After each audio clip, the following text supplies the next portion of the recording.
नमस्कार दोस्तों। आज हम लोग वर्तमान राजनीतिक परिप्रेक्ष्य पर चर्चा करेंगे।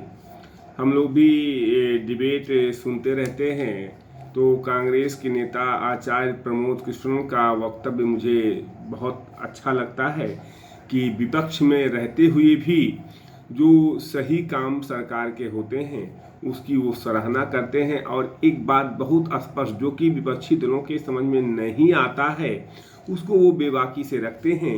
उनका कहना यह है कि भगवा रंग या भगवा ध्वज या भारत माता की जय ये भाजपा की जागीर नहीं है, लेकिन हम विपक्षी दल इसको भाजपा की जागीर बना दे रहे हैं। हमारे देश के जो विपक्षी दल हैं वो उसको एक तरह से भाजपा का ही मान लेते हैं कि भारत माता की जय नहीं बोलेंगे, ये भाजपा का है। अरे भाई, आप देश की आज़ादी में कांग्रेस का महत्वपूर्ण योगदान रहा है जो कांग्रेस के नेता कहते हैं, लेकिन कांग्रेस का महत्वपूर्ण योगदान रहा है तो वो कांग्रेसी अब नहीं है, अब वो तो खत्म हो गए।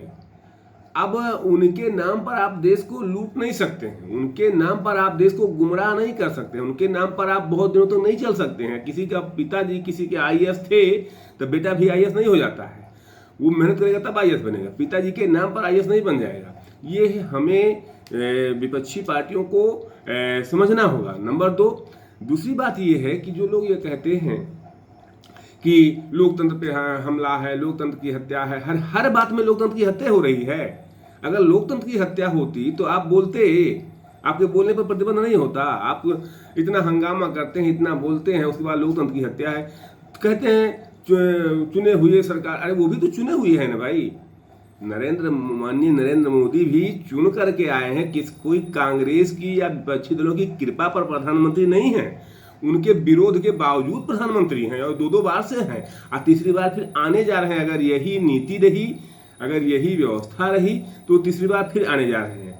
मेरा कहना केवल इतना है, एक शिक्षक होने के नाते, कि आप लोकतंत्र को अगर मजबूत करना चाहते हैं तो ये सही है कि लोकतंत्र में पक्ष और विपक्ष दोनों होना चाहिए। सरकारें आएंगी जाएंगी, माननीय पंडित जवाहरलाल नेहरू जी ने, स्वर्गीय पंडित नेहरू जी ने जो काम किया वो भी सराहनीय है। जो भी प्रधानमंत्री आए, जो भी सरकार में आए, जिनकी भी सरकार आई, उन्होंने अपने हिसाब से समय के अनुरूप जो भी था, अपने क्षमता के अनुसार, देश की क्षमता के अनुसार वो सराहनीय कार्य किया, अच्छा कार्य किया। तो ये भी अपना कार्य कर रहे हैं, जो इनके क्षमता के अनुसार जो सराहनीय है।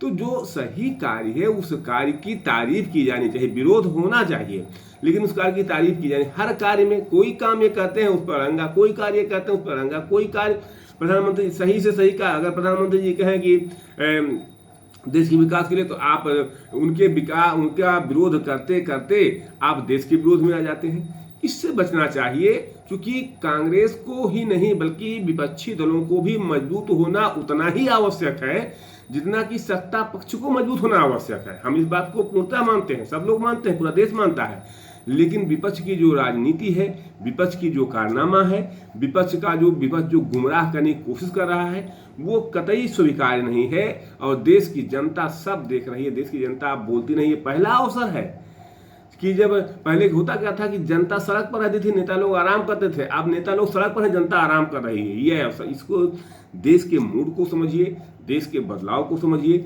देश बदलाव चाहता है, लेकिन विकल्प होगा तो बदलाव चाहेगा। विकल्प नहीं है, आपने कोई एस्टीमेट बनाया कि हम ये करेंगे, कुछ नहीं बनाया, तो ऐसा नहीं होता है। माननीय प्रधानमंत्री जी जो कार्य कर रहे हैं जनहित में कर रहे हैं। जब कार्य होगा तो उसमें कमियां भी आएंगी, जब कार्य ही नहीं होगा तो कमियां क्या आएंगी। इसलिए सही कार्यों को, उचित कार्यों को सराहें और कमियों को निश्चित तौर पर उजागर करें। कमियों को उजागर करना ये विपक्ष का काम होता है। इन्हीं शब्दों के साथ मैं अपनी वाणी को विराम देता हूँ। बहुत बहुत धन्यवाद आप सभी लोगों को।